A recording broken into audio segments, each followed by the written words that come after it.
The covers for Vecna Eve of Ruin were released, and there are some interesting little tidbits in there that I think we need to talk about because this is the Vecna channel. We talk a lot about Vecna, so let's dive in.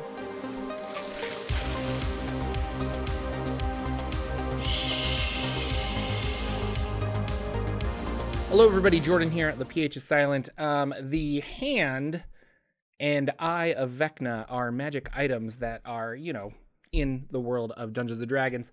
This adventure is also going to correspond with another big magic item called the Rod of Seven Parts.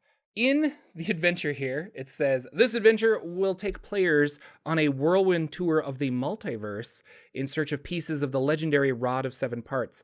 Revisit the Planescape, Spelljammer, Eberron, Ravenloft, Dragonlance, and Greyhawk campaign settings to come up against this familiar and new foes.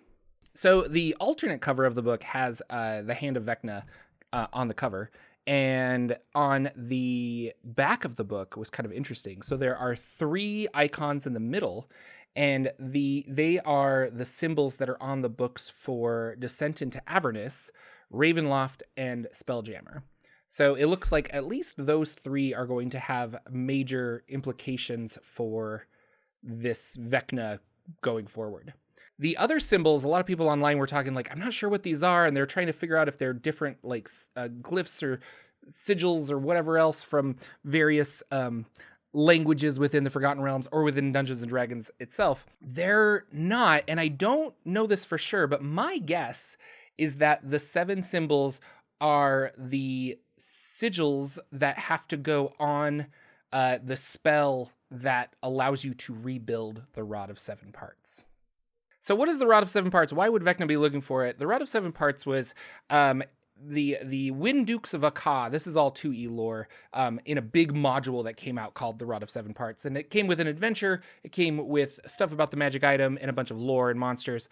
It was a box set. I think it was part of like a Tomes series. I'm not sure how many more of those they were trying to do, but this one was like a Tome series that they were going to do. And the fun thing about this is I ran this using 5th edition. I used the old 2E adventure. I converted it a little bit where I needed to, and then we ran it. So if you're curious about that, you can either listen to it on the Patreon, or you can go over to Nerd Immersion's channel, and there is I'll put a playlist down below. But you can watch us play the Rod of Seven Parts. We had a blast. The Rod of Seven Parts was created by the Wind Dukes of Akka, who are very lawful people. They are like the epitome of law, and they were battling chaos, specifically a demon called the Queen of Chaos, which I'll put a link to my video on the Queen of Chaos here. Now, the Queen of Chaos had a general called Miska the Wolf Spider, who was an Oberith demon, or just a demon in general, and had kind of like a half-man, half-spider monster demon thing. Miska was leading a charge against the Wind Dukes of Akka on their like native plane called Perth, and the two of them were fighting, but the Wind Dukes had this new weapon that they created, which was the Rod of Law. A hero, an unnamed hero, if I'm remembering correctly, stabbed the rod within Miska, and Miska's chaotic blood mixed with it, and the two law and chaos mixed together did not do well, and boom, there was a big explosion. Miska was imprisoned somewhere, and the rod, being corrupted by chaos, broke apart in 7 parts and flew across the world. So now the idea is that your players, if you're playing a game of Rod of Seven Parts, will discover the first piece kind of randomly and be like, this is a cool magic item. But it kind of like divining rod points you to a direction for the next piece. And then after you find that, you can weld the two together through magical processes. And then after that, you look for the third piece and the fourth, and so on and so on. And the more you collect, the more powerful this magical item becomes until you have the full Rod of Law. And it's just this very powerful, awesome magic item. So to assemble the rod, it's kind of a complex process. Part of the 2E design is that because the rod has Miska's chaotic blood inside of it, it causes, if you just put the two fragments together, it causes them to repel and teleport away, and then you have to go search for it again, so it's kind of frustrating. But there are special magical glyphs that, one for each segment of the rod, so 7 in total, and they're required to keep the pieces from being, repelling one another, so that you can actually put the Rod of Seven Parts back together again. On the back of the book of the special cover of Vecna, Eve of Ruin, is 7 different sigils, and I think they all correspond to that. And I'm wondering if the inside corresponds to where you're going to find the specific rod parts. And so am I going to find 1 and 2 in Ravenloft, 3 and 4 in Spelljammer? Am I going to find 5, 4, 5, 6, or 5, 6, 7 in Avernus or Baldur's Gate? Forgotten Realms, who knows? Actually, now that I think about it, it says revisit Planescape, Spelljammer, Eberron, Ravenloft, Dragonlance, and Greyhawk. That's 6. So if you throw in the Forgotten Realms there, that's a rod fragment on every campaign setting that they have. Although we don't have a good Greyhawk setting yet. So I don't know, but curious.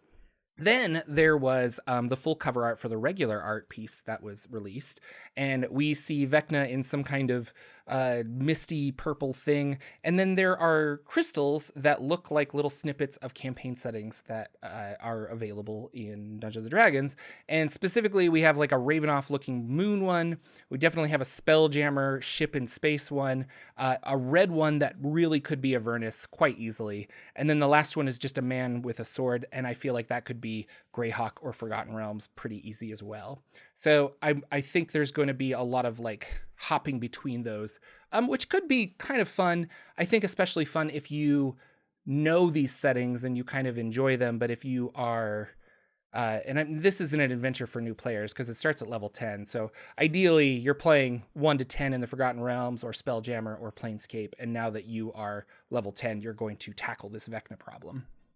It's interesting, though, they didn't mention Miska the Wolf Spider or the Queen of Chaos, and so I wonder if the Rod of Seven Parts lore is going to be overwritten to have a more specific connection to Vecna, or if Vecna has somehow overthrown the Queen of Chaos and realizes that he can use the rod for, like, some awesome power. The rod is tainted with Miska the Wolf Spider's blood, and in the original Rod of Seven Parts, in order the Queen of Chaos wants the Rod of Seven Parts because that is the tool where she can release the chaotic magic in the rod, and it'll allow her to free Miska the Wolf Spider, which is her ultimate powerful general in the war of chaos versus law. It's kind of fun. Each rod is basically a magic wand, but the more you assemble them, the more powerful they get. So you can cast Cure Light Wounds, and again, this is 2nd edition with first segment. The second segment, you can cast Slow and Haste with the third, and the fourth one, you can do Gust of Wind, and the fifth one, you can do True Seeing. The sixth one, you can do Hold Monster, and the seventh one, you can cast Heal. But if you combine them, it doesn't necessarily, one has to go to 2 and 2 has to go to 3, but I could do segments like 3 and 4 and not have 1 and 2 connected. You can kind of build them together that way if you want. Just having 2 segments together gives you the ability to cast Fly. And you can also cast Levitate at will, I think. 3 segments give you advantage on saving throws against magic. And these are kind of my changes as well, but yeah. And it also operates as a +1 mace. And then 4 segments, you can cast a spell called Control Winds twice a day, and now it's a mace +2. With 5 segments, it's a Quarterstaff +3, and you can cast Shape Change once a day. 6 segments, it's a Vicious Quarterstaff +3, and you can cast Windwalk, so you can walk on the wind really, really fast. And of course, 7 segments, it's still a Vicious Quarterstaff +3, but it inflicts an additional 2d10 damage on a hit, and it gets all these really powerful spells to cast clerical magic at high levels. And one of those is like Resurrection and True Resurrection, and I am wondering, I don't think Vecna wants to be alive again, but like, is that why he wants it? Is to cast Resurrection on something? Now, we know Vecna is tied to the obelisks in some way. I'm not sure how the Rod of Seven Parts is tied to the obelisk. I think there are more, perhaps maybe the obelisks have fragments of the Rod of Seven Parts or just chaos magic in general. I'm very curious about that. But one thing that we do know is the Hand of Vecna is already established canon in the game. Because of Descent into Avernus, you know that the Hand of Vecna was last held by Arcan the Cruel, which I think is Joe DiMaggio's...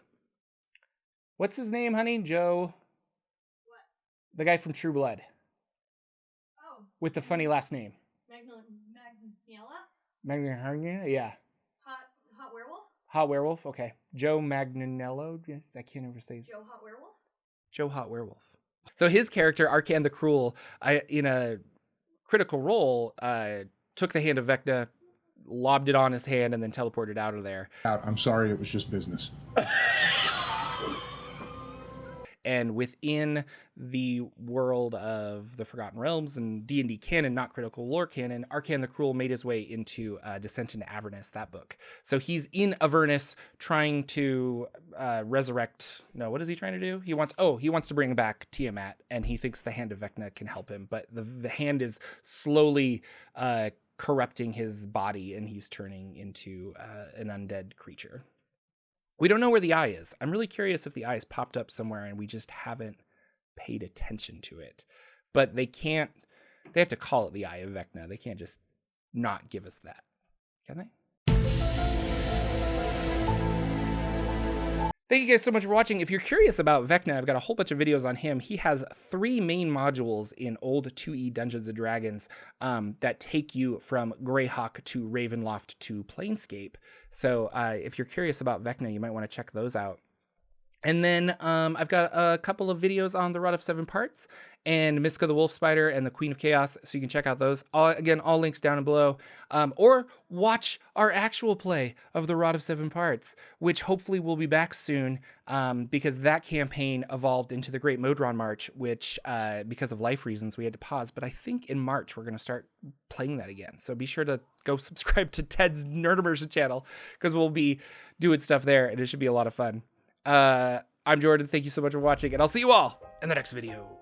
This isn't the Hand of Vecna. This is the Testament of the Suns, but it's the closest prop that I had.